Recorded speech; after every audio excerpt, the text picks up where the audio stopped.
Nou ja, ons is besig in die boek Hebreërs, die brief van die Hebreërs. Jy weet, dit is 'n kosbare brief en daar is soveel waarhede wat in hierdie brief vir ons opgeteken is. En vir 'n tydjie sal ons daarin besig wees en ons is uit die aard van die saak in Hebreërs hoofstuk 2 vanoggend. En ek gaan saam lees daar vanaf die 5de vers. Ons sal op 'n latere stadium daar eerste 4 verse hanteer, maar vir vanoggend vanaf vers 5. Dit is nie aan die engele dat hy die toekomstige wêreld waarvan ons praat onderwerp het nie. Inteendeel, iemand het ergens getuig en gesê: "Wat is 'n mens dat u aan hom dink? 'n mensekind dat u na hom omsien? U het hom 'n kort tydjie minder as engele gemaak. U het hom met heerlikheid en eer gekroon. U het alles aan hom onderwerp. By die onderwerping van alle dinge aan die mens is niks uitgesluit nie. Alles is aan hom onderwerp. Nou sien ons nog nie dat alle dinge reeds aan die mens onderwerp is nie. Maar ons sien Jesus met eer en heerlikheid gekroon op grond van sy lyding en dood. Hy is 'n kort tydjie minder gemaak as die engele, sodat hy deur die genade van God vir almal sou sterwe. God, terwille van wie alles bestaan en deur wie alles ontstaan het, wou baie deel laat kry aan sy heerlikheid. En daarom was dit reg dat hy hulle leidsman tot die verlossing deur lyding heen tot volmaaktheid sou bring. Hy wat heilig maak, sowel as die mense wat geheilig word, is almal uit een Vader. En om hierdie rede is Jesus nie skaam om hulle sy broers te noem nie. Hy sê tog: "Ek sal u naam aan my broers bekend maak. In die samekoms van die gemeente sal ek u lof besing." Ook sê hy: "Ek sal altyd op hom vertrou." En verder: "Hier is ek met die kinders wat God my gegee het." Aangesien hierdie kinders mense van vlees en bloed is, het hy ook net soos hulle mens geword. Dit het hy gedoen om deur sy dood die een wat mag het oor die dood, dit is die duiwel, te vernietig. En om hulle wat uit vrees vir die dood hulle hele lewe lank in slawerny was, te bevry.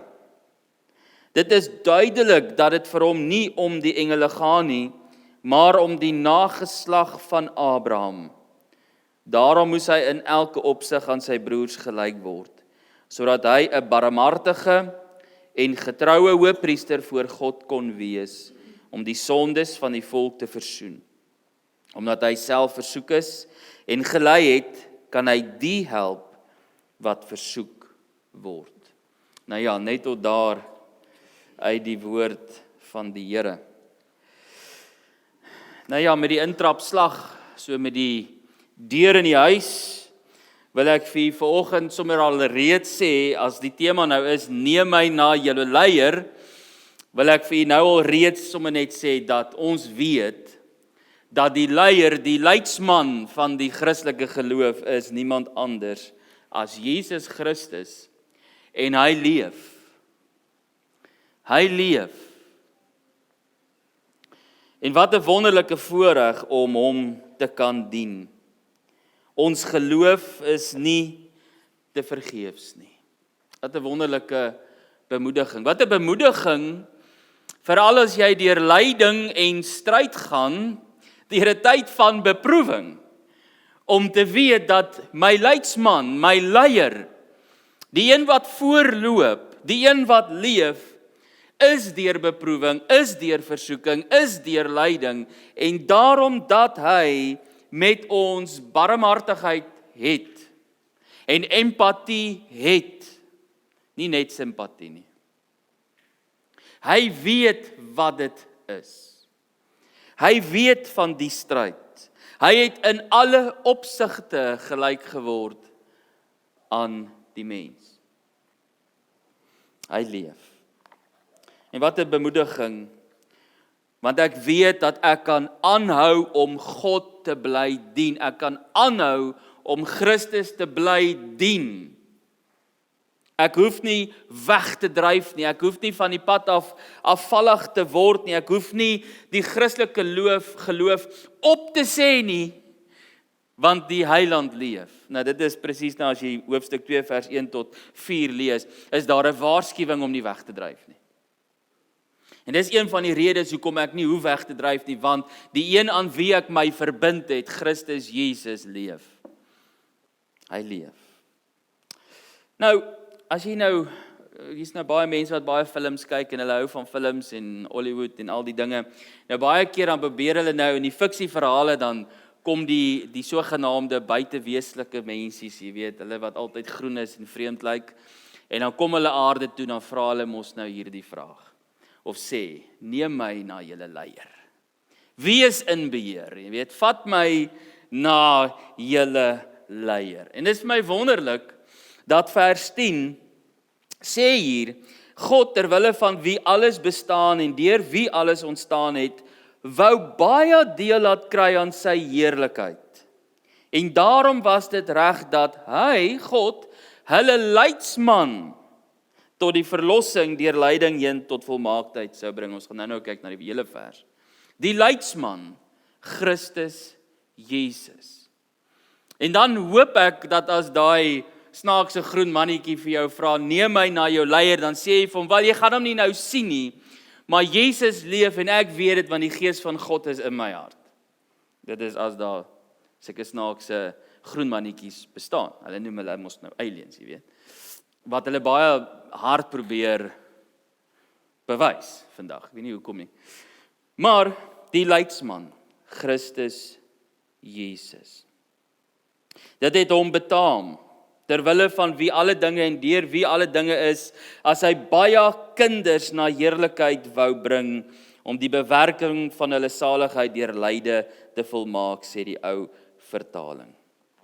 Die 2020 vertaling lees, dit was immers gepas dat hy vir en deur alles bestaan, ten einde baie kinders tot heerlikheid te lei, die leidsman van hulle verlossing deur lyding tot volmaaktheid te bring. Nou ja, die leidsman. Dit is die leier. En as ons dink aan Hebreërs se hooftema waarmee ons besig is, dat Christus is die beter weg, hy is die beste weg, niks en niemand kan met hom vergelyk word nie, kan ek vir julle sê, daar is ook nie 'n beter leier as Christus Jesus. Hy is beter. Hy is die beste. Geen ander leier kan met hom vergelyk word nie. Nie Moses nie, nie Aaron nie, nie Joshua nie, nie Caleb nie. Geen rigter kan met die Here Jesus vergelyk word nie. Hy alleen die leier. Jy weet, en dit is vir my so belangrik, want ek moet vra, wie loop voor in jou geestelike lewe? Wie loop voor in jou geestelike lewe? Of wie loop voor in jou lewe? Is dit jou Facebook algoritme? Hoe lyk die algoritme? Weet mos, vandag se AI is baie slim. Baie slim. As ek jou Facebook oopmaak, dan weet ek presies waarna jy kyk en waarvan jy hou. Dis wat hulle doen. Wie is die leier? Wie loop voor in jou lewe? Nou ja, ons weet, hierdie teksvers sê ook vir ons, hierdie leidsman is deur lyding is hy tot volmaaktheid gebring. Nou ja, dit verwys na sy menslike natuur. In sy goddelike natuur was Christus reeds volmaak. Ons weet dit, hy was God. Hy is God. Sy menslike natuur is egter volmaak gemaak deur gehoorsaamheid. Dis waarom Filippense sê, hy was gehoorsaam gewees tot die dood toe, tot die dood van aan die kruis. En daarom, om tot volmaaktheid te kon kom, moes hy deur die proses van lyding beweeg het, in 'n proses van gehoorsaamheid, sodat hy hierdie meelydende hoëpriester kon wees, 'n voorbeeld vir alle gelowiges.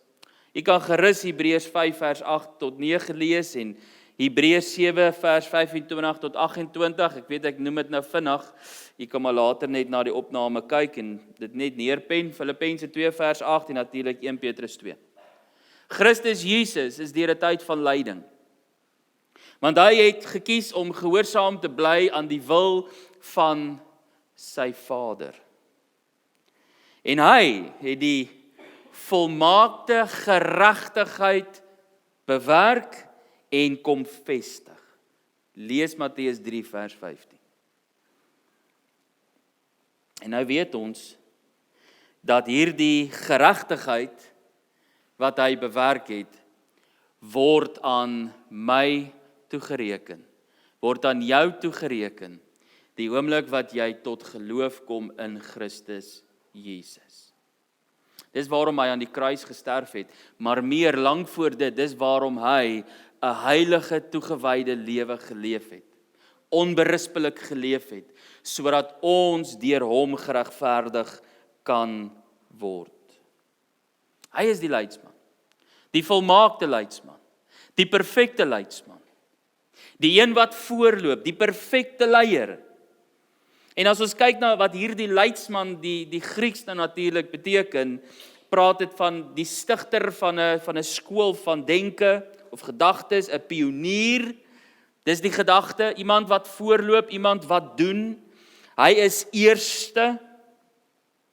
Handelinge 5 vers 31 sê, God het hom verhoog tot leidsman en verlosser aan sy regterhand. Onthou jy waaroor het ons Vrydag gepraat?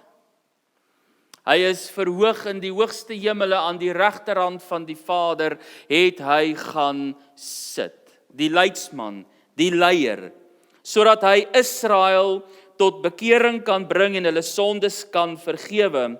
En ons is getuies hiervan. Ons het die Heilige Gees wat deur God gegee is aan die wat aan hom gehoorsaam is. So daar's baie woorde wat ons kan gebruik om hom te beskryf. Hy is die bron, hy is die outeur. So baie. Want hy is eerste. Hy is die leier, hy is die volmaakte leier. En toe hy volmaaktheid bereik het, sê Hebreërs 5 vers 9, het hy vir almal wat aan hom gehoorsaam is, die bron van ewige saligheid geword. Die leier. Hy is die initieerder, hy is die voorloper, die volëinder van die geloof. Hy is die wenpaal. Hy is alles. Hy is die leier. Kan jy sien, beter en die beste wat daar is? Kom ons sê die ultimate leier, voorloper. Hebreërs 6:20 sê, waar Jesus as voorloper vir ons ingegaan het in die hemele, hy wat volgens die orde van Melchisedek 'n hoëpriester geword het vir ewig, sal later by die priester die orde van Melchisedek kom. Hy is die leier. Hy is die weg. Hy is die weg. Hy is die weg, die waarheid en die lewe en niemand gaan na die Vader behalwe deur hom nie. Hy loop voor, hy wys die weg. Hy is die weg. Ons weet Paulus, toe hy die kerk vervolg het, toe hy die Christene vermoor het en uitgemoor het en deel was van daai gespuis, het hulle mense wat van die weg was, vervolg. Interessant. Die weg, die Here Jesus, die leier. Geliefdes, en wat 'n wonderlike voorreg om vandag die Here Jesus leef. Die Here Jesus leef. Die Mohammedane gaan Mekka toe, want daar's blykbaar 'n graf en dinge wat daar gebeur. Die boeddhiste het 'n beeldjie, 'n oorgewig beeldjie, en baie ander beelde. En 'n klomp ander goed. Soveel ander gelowe, maar dis dood. Dis 'n dooie geloof, dis 'n dooie beeld en dis 'n dooie gebou. Die Christelike geloof is die enigste geloof. Wie kan getuig dat daar was 'n graf en die graf, die steen is weggerol. En hy leef. Hy leef. Dis die enigste enigste geloof. Dit is die onderskeid teenoor enige ander geloof daarbuiten. Ons leier leef. Hy is die weg, die waarheid en die lewe.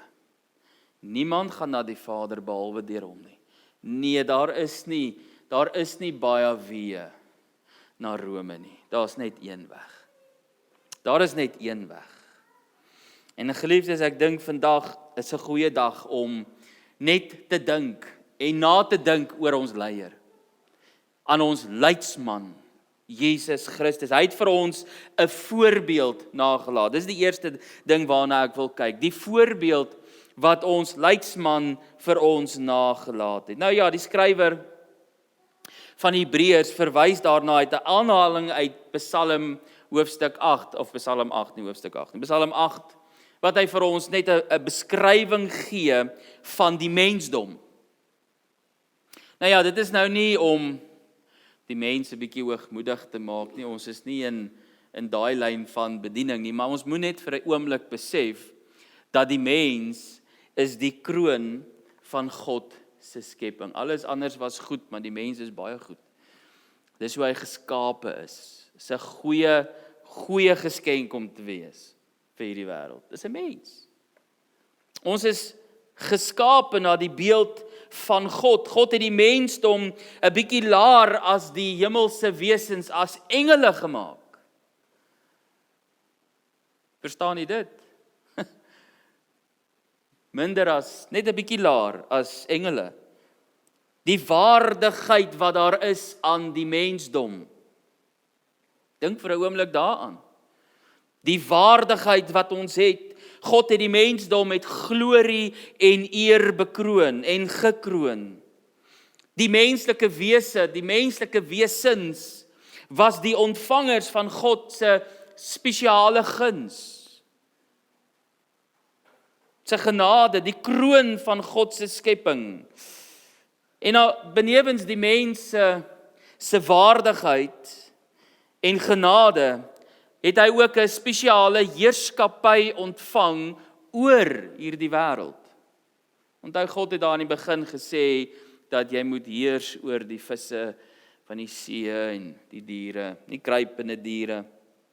Hebreërs 2 vers 6, maar iemand het ergens getuig mos nou. Wat is die mens dat u aan hom dink, of die mens se kind dat u hom besoek? Wat is die mens? Wat is die mens? Sê Psalm 8, wat is die mens? Wat is ek? U het hom 'n weinig minder as die engele gemaak. Met heerlikheid en eer het u hom gekroon en hom oor die werke van u hande aangestel. Wat 'n bevoorregte posisie om te hê. God het ons getaak om na hierdie wêreld om te sien. En ek weet dat dis dalk dit gaan so 'n bietjie oor die kop, jy weet, wat beteken dat hierdie God die mens wat hy geskaap het, aangestel het om oor hierdie wêreld te heers. Dis 'n redelike posisie om te hê. Nie waar nie?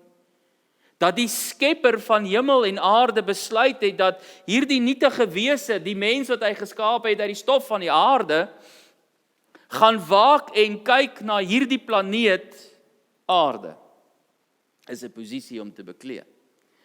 So dit sê 'n bietjie iets van die waardigheid van die mens. Hoe God na die mens kyk en wat hy van die mens verwag. Alle dinge het u onder sy voete gestel, want in die onderwerping van alle dinge aan hom het hy niks uitgesonder wat aan hom nie onderworpe is nie. Kort tydjie, minder as die engele gemaak. Alles onder sy voete aangestel. En dan gaan u nou moet weet, daar's 'n maar in hierdie hele verhaal. Maar met net 'n eenvoudige, oppervlakkige kyk na die mensdom, gaan ons agterkom dat die mens is nie wat God bedoel het ons moet wees nie. Waar? Die mens is nie wat God bedoel het die mens moet wees nie. Hoekom nie? Nou ja, ons weet Adam en Eva het ons 'n goeie hou gegee in die tuin van Eden. Ons weet dit. As gevolg van hulle het ons sonde, ongeregtigheid. Ons weet Romeine 3 vers 23 sê vir ons, want almal het gesondig en dit ontbreek hulle aan die heerlikheid van God. En die rede waarom die mens nie is wat God bedoel het ons moet wees nie, is omdat ons sondaars is. Omdat die sonde wat ons doen, ontbreek ons van die heerlikheid van God. En dis die hartseer werklikheid, maar in lig daarvan, die leidsman, wat het hy kom doen? Hy het juis kom sterf. Hy het juis, kom ons begin by die begin, hy het juis 'n lewe kom leef, van absolute geregtigheid en eerlikheid en heiligheid. Hy het 'n onregverdige dood gesterf. Hy is opgewek, sodat ek, mens, met God kan versoen word. Om die verhouding wat verbreek is, om dit wat distort is, weer te kom regstel. Sodat die mens kan word wat God bedoel het hy moet wees.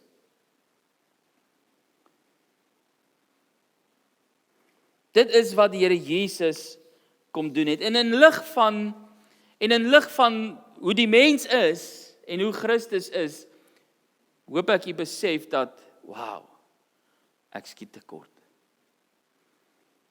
Ek skiet tekort. Ons sien Jesus word wat God bedoel het 'n mens moet wees. Kyk jy na die lewe van die Here Jesus, dan sien jy, dit is die hart van die Vader. Dit is hoe God wil hê die mens moet leef. Dit is hoe God wil hê ons moet word. Ons sien Jesus met eer en heerlikheid gekroon op grond van sy lyding en dood. Sê die woord, hy is 'n kort tydjie minder gemaak as die engele, sodat hy deur die genade van God vir almal sou sterwe. Het jy dit gelees? Jy het dit gehoor? Sodat hy vir almal sou sterwe. Dis vers 9. Om 'n verlossing te word vir almal. Vir ieder en elk. Want so lief het God die wêreld gehad, dat hy sy eniggebore seun gegee het, sodat elkeen wat in hom glo nie verlore sal gaan nie, maar die ewige lewe sal hê. Christus het vir almal gesterwe, sodat elke mens die geleentheid kan kry om sy lewe in orde te kry uit die aard van die saak, sy geloof in Christus te plaas, sodat hy kan word wat God bedoel het hy moet wees. Deur Christus, die volmaakte leier, die volmaakte persoon, kan ons herstel word na 'n plek van eer en glorie en verantwoordelikheid, soos wat God bepaal het, dit moet wees. In en deur Christus. Geliefde, ek praat nou met die manne. As jy 'n man wil word vir jou eggenoot, vir jou vrou, wat God bedoel het jy moet wees, maar jy's buite Christus, gaan jy dit nooit wees nie. As jy in Christus Jesus is, sal jy dit wees. Selfs vir die vrouens. Dames, as jy die vrou wil wees vir jou man, wat God bedoel het jy moet wees, moet jy in Christus wees. So vir elke mens. As ek die mens wil wees wat God bedoel het ek moet wees, moet ek in Christus Jesus wees, want hy versoen my met die Vader. Hy wys vir my die hart van die Vader. Hy gee vir my wat ek nodig het om te kan wees, om God te verheerlik. Die oomblik wat ek geregverdig word voor God. Ek weet, ons het nog nooit regtig baie gepraat oor regverdigmaking en al hierdie terme nie, maar die oomblik wat ek geregverdig word voor God, daardie oomblik ontvang ek die geregtigheid wat Christus Jesus bewerk het. Ek ontvang hom. Ek ontvang sy lewe, ek ontvang die versoening wat hy bewerk het. Weet 2 Korintiërs 5 vers 21 is 'n kosbare vers. As jy moet, probeer dit onthou, maak 'n nota daarvan. Christus was sonder sonde. Hy was sonder sonde, maar God het hom in ons plek as sondaar behandel. Hoor u wat sê Paulus vir hierdie gemeente?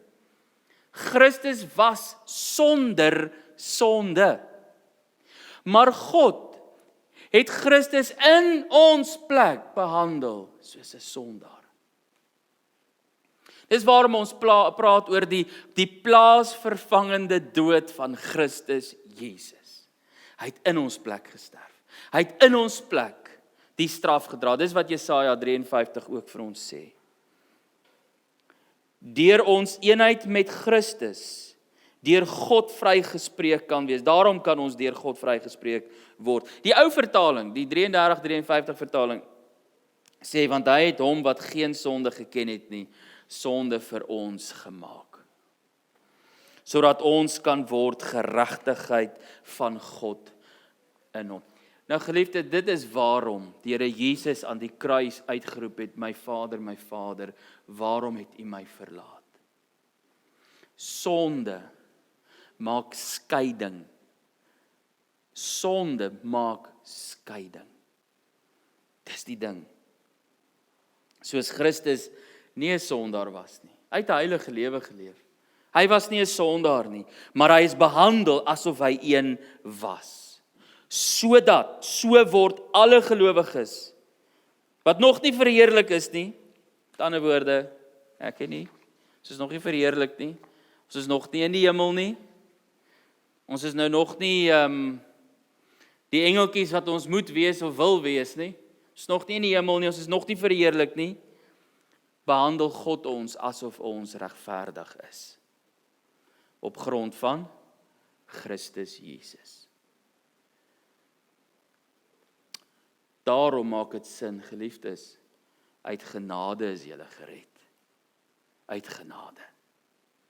Deur die geloof, nie uit julleself nie. Dis 'n absolute gawe van God. Absolute gawe van God.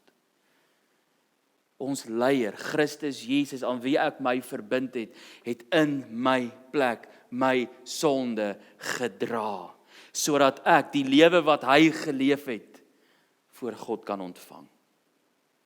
God het hom behandel, asof hy die sondes van gelowiges gepleeg het, van die ongeregverdiges gepleeg het, en hy behandel gelowiges, asof hulle net die regverdige dade van die sondelose seun van God gedoen het, as jy in Christus Jesus is. Daarom geliefdes, as God vanoggend vanuit die hemel neerkyk, en hy kyk in jou lewe, wat sien hy? Sien hy dat jy bedek is deur die bloed van die lam? Of sien hy ongeregtigheid? Dis waarom in die Ou Testament net voor die volk Israel moes vlug uit Egipte uit of wegtrek, nie gevlug nie, weggetrek het uit Egipte uit, was die deur met die kosyne met die bloed van die lam bestryk. En die doodsengel het by die deure verby beweeg waar die bloed aan was. Dit is hoe belangrik dit is. Die Here Jesus het in my plek gesterf, sodat ek kan word geregtigheid van God in hom. Genade op genade. Genade op genade. So geliefdes, al sê die woord, man, die mens is minder as engele geskaap. Hy is net so onder 'n goddelike wese. En hoor mooi wat ek sê nie die mens is God nie, want daar is baie teoloë wat sê nee, die mens is God. Die mens is nie 'n God nie. Hy sal nooit wees nou nie. So moenie dink, ek is eintlik hierdie grand wese. Nee, jy is eintlik 'n sondaar wat gered moet word en wat die geregtigheid van God moet ontvang. Nou hierdie leier wat ons het, uit die aard van die saak, het 'n begeerte, het 'n hartsbegeerte vir ons, vir die mens. Wat is sy hartsbegeerte? Vir die gefalle mensdom. In God se om elke gefalle mens, om elke sondaar in te bring in die familie van God. Die outeur skryf, God, ter wille van wie alles bestaan en deur wie alles bestaan het, wou baie deel laat kry aan sy heerlikheid. Dit is die doel agter hierdie kruisiging. Dit is die doel agter, kom ons noem dit hierdie hele oefening, is dat mense kan inkom in die heerlikheid van God. En die leier se begeerte is, hy het gekom om te soek en te red die wat verlore was. Dis waarom die leier gekom het, dis waarom hy die leier is. Sodat mense kan inkom in die koninkryk van God. Mense wat vasgevang is en vasgevang was in die wurggreep van sonde, om hulle vry te spreek. Vers 14, aangesien hierdie kinders mense van vlees en bloed is, het hy ook net soos hulle mens geword. Dit het hy gedoen om deur sy dood die een wat mag het oor dood, die duiwel, te vernietig. En om hulle wat uit vrees vir die dood, hulle hele lewe lank in slawerny was, te bevry. Los te koop. Dit is die hart van Christus gewees. Hy het gekom om te soek en te red die wat verlore was. En geliefde, dit is tot vandag toe nog die wil van God. Tot vandag toe nog God se hartsbegeerte. Die mens wat in slawerny is, wat vasgeketting is aan sonde, om hulle vry te kry daaruit. Hy het reeds gesterf daarvoor. Hy het reeds betaal daarvoor. Hy is reeds die losprys.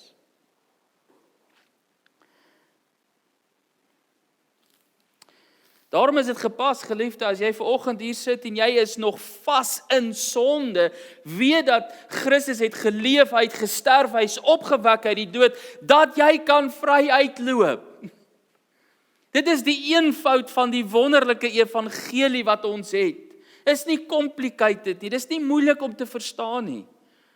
Jesus het vir jou gesterf, sodat jy kan vry uitloop. In jou plek. Wat moet jy doen? Wel, in die aard van die saak, besef jy is 'n sondaar. Besef dit, besef dat jy is aan die verkeerde kant. Jy staan onder die wraak van God, besef dit. Besef die wonderlike ding wat Christus vir jou kom doen het. Dis wat jy moet doen.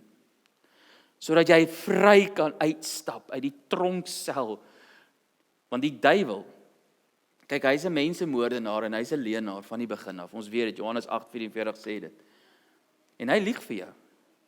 Hy lieg vir jou sodat jy in die tronksel kan bly, al staan die deur waawyd oop. Dis soos die kondisionering van 'n kat. Kyk, as jy 'n kat permanent in daai klein boksietjie hou, wat hulle deesdae mos, ek sien hulle hier in die wêreld, hulle dra die katte so rond, jy weet. En dan haal jy die deksel van daai boks af. Hy kat sal net daar bly sit. Hy sal nie weggaan nie. Maar dis hoe hy gekondisioneer is. Dit is hoe ons dink. Die Satan hou jou in 'n tronksel, al is die deur waawyd oop, al is die weg gebaan, jy kan stap, jy kan vryloop, maar hy hou jou blind, hy hou jou vasgeketting. Geliefde, die leier het die weg gebaan, en sy begeerte is dat alle mense gered moet word. Alle mense. Dit is my gebod, dat julle mekaar moet lief hê, soos ek julle lief gehad het. Johannes 15:13, groter liefde het niemand as dit nie, dat iemand sy lewe vir sy vriende gee. Hy gee, hy het homself gegee. Die tronksel is oop, jy kan gaan. Dit is die wil van God.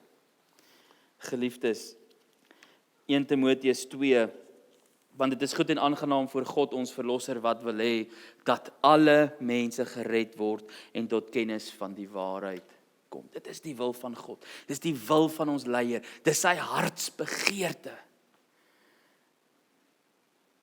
Verder as dit, meer as dit nog, is dit ook sy begeerte dat die kind van God, hy wat nou in Christus Jesus is, wat uitgestap het uit hierdie tronksel uit, dat hy die glorie en die karakter van sy leier sal weerspieël, sal wys. Met ander woorde, 'n heilige lewe sal leef, 'n toegewyde lewe sal leef. 'n kind van God wat vryheid beleef uit die tronksel, leef nie nog asof hy in die tronksel is nie. Hy's vry. Hy's skoon gewas om die glorie en die heerlikheid van sy leier te weerspieël. Nie joune nie, net weerspieël dit wat God in jou gesit het, die lig te weerspieël, uit te kaats. Paulus sê dit, 1 Korintiërs 1 vers 11, hy het baie vrymoedigheid gehad, maar hy was verseker gered en verlos. Wees my navolgers soos ek dit is van Christus Jesus. Hy is die leier, hy loop voor, ons kyk na sy lewe en ons boots hom na. Ons boots hom na. Die leier het ook hierdie lewe geleef. Hy was 'n heilige. Ons leier het 'n heilige lewe geleef. Ons leidsman het nie omgegaan met sonde nie, hy het nie omgegaan met die ongeregtigheid nie. Hy wat heilig maak, en daar sien ons ook die begeerte, dat God ons wil heilig maak, en dat God van ons verwag om 'n heilige wese te wees, wat hom dien in liefde en in afsondering. Afgesonder van die tronksel, weg van die tronksel af. En hy help ons. Die leier help ons om so 'n lewe te leef. Hy wat heilig maak, sê vers 11, sowel as die mense wat geheilig word, is almal uit een Vader. En as jy die boek Hebreërs gaan lees, dan gaan jy agterkom, heiligmaking of die woord heilig kom nogal baie prominent voor. Hebreërs 10:14, Hebreërs 10 vers 28 en Hebreërs 13:12. Soos die ou dominee sê, ek haas my. Heiligheid, geliefdes, is 'n kerndeel van ons lewens en dit behoort te wees. Want ons leidsman het die voorbeeld gestel. As ek myself vereenselwig met Christus en hy is my leidsman, dan loop ek en ek wandel soos wat hy geloop en wandel het. Soos wat hy geleef het. Om 'n volwassene in Christus te wees. Wat 'n voorreg om so 'n leidsman te kan hê. Hy gee ons alles wat ons nodig het om in hierdie wêreld te kan leef. Dis waarom Efesiërs 1 sê dat God het ons geseën in die hemele met alle geestelike seëninge. Alles wat jy nodig het om te kan leef hier op aarde, het God vir jou gegee in Christus Jesus. Hy bemagtig jou. Die leidsman loop voor. En geliefdes, weet jy wat vra hierdie leidsman van jou? Weet jy wat vra hy? Volg my. As iemand agter my aan wil kom, moet hy hom self verloon, sy kruis opneem en my volg. Dis al. Volg my. Ek het die prys betaal. Ek het die weg gebaan. Volg my. Dit is al wat hy vra. Hy gee vir ons 'n uitstekende voorbeeld van wat 'n mens kan wees in God. Hy het sy begeerte uitgespreek dat alle mense gered kan word, tot kennis van die waarheid kan kom, in God kan wees, in die familie van God opgeneem kan word. En natuurlik dat hierdie familie ook God se karakter kan weerspieël. Hy help ons om te word wat God wil hê ons moet wees.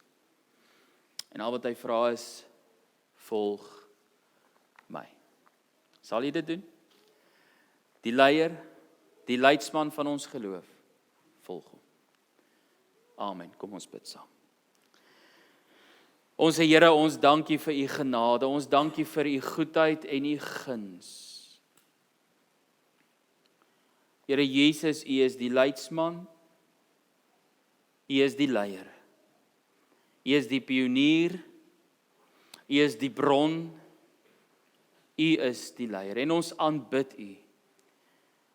Here Jesus, dankie dat ons in u voetspore kan wandel. Ons weet, Paulus sê dit, volg my want ek volg Christus. Help ons om u beeld te weerkaats, help ons om u glorie te weerkaats in hierdie wêreld. Help ons om die ambassadeurs, die verteenwoordigers te wees, wat ons behoort te wees, wat u wil hê ons moet wees. Vader, dankie dat U ons inneem in U familie op grond van die dood van die Seun van God. Ons aanbid U. Dankie vir U genade, U goedheid, U guns.